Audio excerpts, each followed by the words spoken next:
Good morning everyone. Welcome to our class. तो आज जो है बचे हुए जो 3 क्वेश्चन थे हमारे एक्सरसाइज 2.2 के, उनको क्लियर कर देते हैं। ठीक है। तो हमारा पहला क्वेश्चन जो है क्वेश्चन नंबर 5 है। उसमें बोला गया है find the 4 consecutive number whose sum is 700 and sorry 74 only. क्या बोला है हमें क्वेश्चन में? Sum of 4 consecutive numbers is equals to 74। अब मैं आपको ये बताता हूँ कॉन्जिक्यूटिव नंबर्स क्या होते हैं। थोड़ा सा अच्छे से देखिए। कॉन्जिक्यूटिव मतलब एक के बाद एक, जैसे 1 2 3 4, ये सब कॉन्जिक्यूटिव नंबर है, एक के बाद एक। ठीक है। तो जब कभी भी आपके पास कॉन्जिक्यूटिव नंबर्स आएंगे तो अपन क्या मानेंगे? तो जैसे मेरा नाम का फर्स्ट लेटर के है तो के, तो अगला नंबर क्या हो जाएगा? k+1, अगला नंबर k+2, फिर k+3। कैसे देखो, अगर के की जगह 1 होता तो ये 1, 1+1 2, 1+2 3, 1+3 4। क्लियर है? तो इस तरीके से बनता है। तो जब भी कॉन्जिक्यूटिव नंबर्स बोलेंगे, जितने बोलेंगे, तो हम पहला नंबर के मानेंगे, फिर k+1 k+2 k+3। आपका नाम का अल्फाबेट लेना तो आपका ले लेना, एक्स लेना तो एक्स लेना, कुछ भी ले लेना। ठीक है। तो अपन यहाँ पे हमें ये दे रखा है, तो हम बोल देते हैं अकॉर्डिंग टू क्वेश्चन। क्वेश्चन के अकॉर्डिंग हमारे पास क्या हो जाएगा? थोड़ा सा क्लियर, ठीक है। तो ये हो जाएगा हमारे पास के, सम बोला है ना, तो k+1 k+2 k+3, ये एक नंबर, ये दो, ये तीन और ये चौथा। इन चारों का सम कितना हो जाएगा हमारे पास में? 74। सम बोला है इसलिए बीच में साइन यहाँ पर प्लस के। अगर हमें डिफरेंस बोला होता तो यहाँ साइन हम क्या के लगाते हैं? माइनस के लगाते हैं। किसकी जगह पे माइनस के लगाते हैं? मैं अंडरलाइन कर रहा हूँ, आपको नहीं करना है ना। इसकी जगह पे माइनस लगाते हैं अगर वो डिफरेंस बोलता तो। ठीक है, क्वेश्चन में। लेकिन हमें क्या बोला है उसने? सम बोला है, इसलिए हम यहाँ पे क्या लगाएंगे? प्लस के साइन लगा दिए हमने। ठीक है।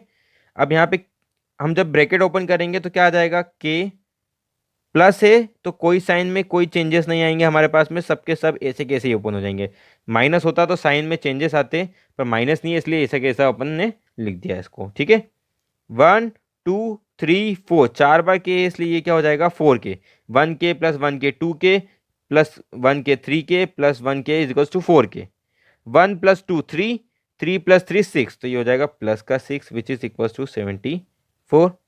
दिस इंप्लाइज 4 के इज इक्वल्स टू, ये माइनस का है तो उधर जाके प्लस का हो जाएगा, सॉरी ये प्लस का है तो उधर जाके माइनस का हो जाएगा अपने पास में। तो ये इतना हो गया हमारे पास। तो 4 के is equals to 68। This implies K is equals to 68/4 which is equals to हो जाएगा 17। ठीक है। तो हमारे पास के की वैल्यू कितनी आ जाएगी? 17। अब हमसे उसने के की वैल्यू नहीं पूछी, तो उसने हमसे क्या पूछे थे? Consecutive numbers. So the consecutive numbers are, पहला 17 था तो दूसरा 18 होगा, फिर 19 आएगा, फिर 20 आएगा। ठीक है। तो ये हमारे पास में क्या हो जाएगा? आंसर हो जाएगा। क्लियर है? ठीक है, इसमें कोई डाउट तो नहीं है। चलिए नेक्स्ट मैं आपको बता देता हूं क्वेश्चन नंबर 7। ठीक है। क्या बोला है? The length, sorry, find the number such that when it is added 2/3 of itself the result is 70। क्या बोला है? When it is added, when it is added to, 2/3 को उनमें वर्ड में लिखा हुआ था, मैंने इसको नंबर में लिख दिया। 2/3 मतलब इस तरीके से 2/3 ऑफ इट्स सेल्फ, सॉरी, तो इट्स रिजल्ट, रिजल्ट यानी इक्वल्स टू 70। ठीक है। तो हम क्या मान लेते हैं? लेट द नंबर बी, इस बार एक्स ही मान लेते हैं, नहीं तो एक्स नाराज हो जाएगा, फिर बोलेगा कि खुद के नाम ले रहे हैं। ठीक है। तो इस बार एक्स ले लेते हैं अपन। ठीक है, कोई फर्क नहीं पड़ता है, पर एक्स ले लिया मैंने।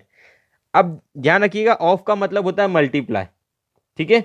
तो जब number is added to 2/3 of itself it become 70। तो नंबर क्या था हमारे पास में? तो अकॉर्डिंग टू क्वेश्चन,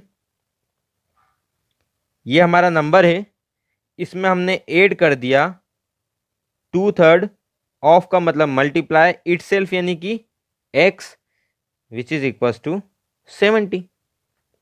ठीक है, ये आ गया। तो इसको हम ऐसे लिख सकते हैं, एक्स प्लस 2 × x हो गया 2x अपॉन में 3 is equal to 70। This implies LCM ले लिया मैंने इसका, तो ये हो गया 3, तो ये हो जाएगा हमारे पास में 3 इंटू एक्स 3x, 3 की टेबल में 3 1 बार ही आता है, तो 2x इंटू 1 2x ही हो गया, which is equals to 70। 2x plus 3x हो गया हमारे पास 5x, तो 5x upon 3 is equals to 70। अब मैं आपको एक डायरेक्ट चीज सिखा देता हूँ इसमें, ठीक है। डायरेक्ट चीज कैसे, ये यहाँ पे क्या है हमारे पास 5/3 है, तो 5/3 उधर जाके क्या हो जाएगा, उल्टा हो जाएगा, तो इसको कैसे लिखेंगे, x is equals to 70 into 3/5। आप चाहें तो इसको ऐसे भी देख सकते हैं, ये यहाँ पे क्या है में डिवाइड में, तो उधर जाके क्या में हो गया हमारे पास मल्टीप्लाई में, और ये मल्टीप्लाई में था तो इधर आके हमारे पास डिवाइड में हो गया। कट कर दिया 5 की टेबल में 1 बार, और इसको हम कट करेंगे तो ये हो जाएगा 5 की टेबल में 14 टाइम्स, ठीक है। तो ये हो जाएगा हमारे पास x is equals to 14 into 3 which is equals to 42। ये हमारे पास में आंसर हो गया। तो वो नंबर क्या था हमारा, x था, x यानी कि 43। तो इसकी लाइन आप जो है सेल्फ लिख लीजिएगा, ठीक है। तो इतना ही। क्वेश्चन नंबर 9 जो है वो आप छोड़ दीजिए, ठीक है। इसमें थोड़े से लॉजिक्स हैं, मैं इजीली समझा तो दूंगा आपको, पर ये एक्चुअली थोड़ा सा आपके लिए टिपिकल रह जाएगा, ठीक है। इस वजह से मैं आपको नहीं बता रहा हूँ यहाँ पे ऑनलाइन क्लासेस में। बहुत ईजी है वैसे। उसमें क्या बोला कि राम ने 27 रुपीज़ हैं, ठीक है। उसके पास कुछ 50 पैसे के हैं, कुछ उसके पास में 25 पैसे के कॉइन्स हैं। तो उसने क्या किया, उसने उसको जो है इधर उधर जो है सेंड किए, तो उसने बताया किस टाइप से उसको सोल्व। चलिए एक काम करता हूँ, मैं करवा ही देता हूँ आपको। आप बोलेंगे कि सर ने हमें एक क्वेश्चन नहीं करवाया, तो मैं करवा ही देता हूँ। थोड़ी सी वीडियो लंबी चली जाएगी, कोई दिक्कत नहीं है। देख लीजिए, एक लास्ट क्वेश्चन बचा है इस एक्सरसाइज का। क्या बोला गया है, Ram has 27 in the form of 50 पैसे एंड 25 पैसे कॉइन्स। राम के पास में टोटल 27 रुपीज़ है। जैसे मान लो राम की जगह आपके पास में 27 रुपीज़ है, और आपके पास किस किस में 50 पैसे में और 25 पैसे के उसमें है, ठीक है। ही हैज़ ट्वाइस एज 50 पैसे coins as he has 50, sorry, he has twice as 25 पैसे coins as he has 60 पैसे, oh sorry 50 पैसे coins. How many coins each kind of does he have? तो सबसे पहली चीज, राम हैज ₹27, ठीक है, इतना है। इसको हम जो रुपीस को पैसे में कन्वर्ट करेंगे तो कितना हो जाएगा, 2700 पैसे। क्लियर है इतना, ठीक है। अब उनने क्या बोला कि राम के पास में सारे कॉइन किस किस में, 20 पैसे और सॉरी 25 पैसे और 50 पैसे में, और एक कंडीशन दी है उनने, according to question he has twice as many 25 पैसे कॉइन एज ही हैज 50 पैसे कॉइन्स। तो जितने उसके पास में 50 पैसे कॉइन है ना, उसके डबल है उसके पास 25 पैसे कॉइन, ठीक है। ही हैज ट्वाइस एज 25 पैसे कॉइन एज ही हैज 50 पैसे कॉइन्स। अगर मैंने मान लिया कि मेरे पास में 50 पैसे के जो कॉइन है, ठीक है, 50 पैसे coins is equals to x, तो 25 पैसे कॉइन्स इज इक्वल्स टू कितना हो जाएगा, 2x। अब इनको में देखो, ये हमारे पास क्या है, 50 पैसे कॉइन्स है, कितने, x है। ये हमारे पास कितने 25 पैसे कॉइन्स है, कितने 2x है। अब अगर मैं इनको वैल्यू में कन्वर्ट करूंगा, इनको पैसे में बात करूंगा, तो ये कितना हो जाएगा हमारे पास, इंटू बाय 50, और ये हो जाएगा हमारा इंटू बाय 25। क्लियर है इतना, ठीक है। कैसे, जैसे मान लो कि आपके पास में 10 रुपए के कुछ नोट है, ठीक है, और कुछ नोट आपके पास 20 रुपए के, और मैंने बोला जितने आपके पास नोट 10 रुपए के हैं उतने ही उसके डबल नोट आपके पास, सॉरी, जितने नोट आपके पास 20 रुपए के हैं उसके डबल आपके पास 10 रुपए के। जैसे आपके पास 20 के जितने भी नोट हैं उसके डबल आपके पास में 10 के नोट हैं, और टोटल आपके पास में कितने हैं, 100 रुपए। चलो थोड़ा सा कंटिन्यू कर लेते हैं, थोड़ा सा बैकग्राउंड साउंड की वजह से मुझे इसको रोकना पड़ा था, ठीक है। तो मान लीजिए कि आपके पास में 100 रुपए हैं टोटल, ठीक है, जिसमें से आपके पास जितने 20 के हैं उसके डबल आपके पास में किसके हैं, 10 के। तो आप बताना है कि ये कितने और ये कितने। तो सिंपल सी बात है, अगर मेरे पास में ये 1 होंगे तो ये कितने हो जाएंगे हमारे पास, 2 हो जाएंगे। अगर ये हमारे पास 2 है तो ये कितने हो जाएंगे हमारे पास में, 4 हो जाएंगे। ये हमारे पास अगर 3 है तो ये हमारे पास कितने हो जाएंगे, 6 हो जाएंगे। इस तरीके से बढ़ते जाएंगे, क्लियर है। और इन दोनों का जो सम होगा वो जो है कितना मिलना चाहिए, 100 मिलना चाहिए। जैसे अगर ये एक नोट है हमारे पास तो ये कितने का, 20 का है, और ये 2 नोट है तो ये भी कितने हो जाएंगे हमारे पास, 20 हो जाएंगे। 20 और 20 कितने हो जाएंगे हमारे पास, टोटल 40, यानी 40 रुपीज़ ही होंगे। इस टाइप से हमें क्या करना पड़ेगा, इसमें मल्टीप्लाई करना पड़ेगा जितने की उसकी वैल्यू है, जैसे हमने यहाँ पे 2 में 10 मल्टीप्लाई किया था तब 20 आया था, यहाँ 2 में हमने 1 मल्टीप्लाई, उस 20 में 1 मल्टीप्लाई किया था इसलिए 20 आया था। ठीक है, तो हमने इसलिए सेम यहाँ पे क्या किया, इसकी वैल्यू पता करने के लिए, सॉरी, हमने इसकी वैल्यू पता करने के लिए हमने क्या किया, उस वो जितने पैसे का हमने उतने का मल्टीप्लाई कर दिया। तो ये कितना हो गया 50 इंटू एक्स यानी कि 50x, और ये हो गया हमारे पास 25 into 2 is equals to 50x। ठीक है, क्लियर है। तो 50 पैसे के हमारे पास 50x रुपीज़ हैं और इसके भी हमारे पास इतने हैं, तो क्या हो जाएगा 50x plus 50x is equals to 2700। दोनों को अगर मिला दूंगा तो इतने पैसे बन जाएंगे। तो ये कितना हो जाएगा 100x इज इक्वल्स टू 2700।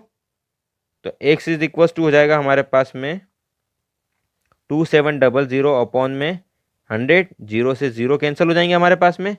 ठीक है, तो x इज इक्वल्स टू हो जाएगा 27। अब हमने x किसको माना था, 50 पैसे के कॉइन को। So we have 27 coins of 50 पैसे एंड 54, सॉरी थोड़ा सा इशू आ गया है लाइट का। ठीक है, थोड़ा सा आप एडजस्ट कर लीजिएगा, लास्ट वीडियो चल रहा है। ठीक है, एक्चुअली मोबाइल इशू की वजह से इसकी फ्लैश लाइट ऑफ हो गई है, तो देख लीजिएगा। So we have 27 coins of 50 पैसे एंड 54 कॉइन्स ऑफ 25 पैसा। क्लियर है। ठीक है, थोड़ा सा कॉम्प्लिकेशन था इसलिए मैं इस क्वेश्चन को छोड़ नहीं कर रहा था, पर आप समझ लीजिए अगर आपको नहीं आता है तो कोई दिक्कत नहीं है, अपन इस क्वेश्चन को छोड़ सकते हैं, ऐसा कोई इंपॉर्टेंट नहीं है। ठीक है, तो आज के लिए इतना ही। Thank you, have a nice day, और इनको अच्छे से कर लीजिएगा। और इसके लिए आप एग्जाम्पल्स जो हैं आपके बुक के, उन एग्जाम्पल को सेल्फ सॉल्व करके देख लीजिएगा तो आपकी प्रैक्टिस हो जाएगी। ठीक है, thank you, have a nice day, stay home, stay safe.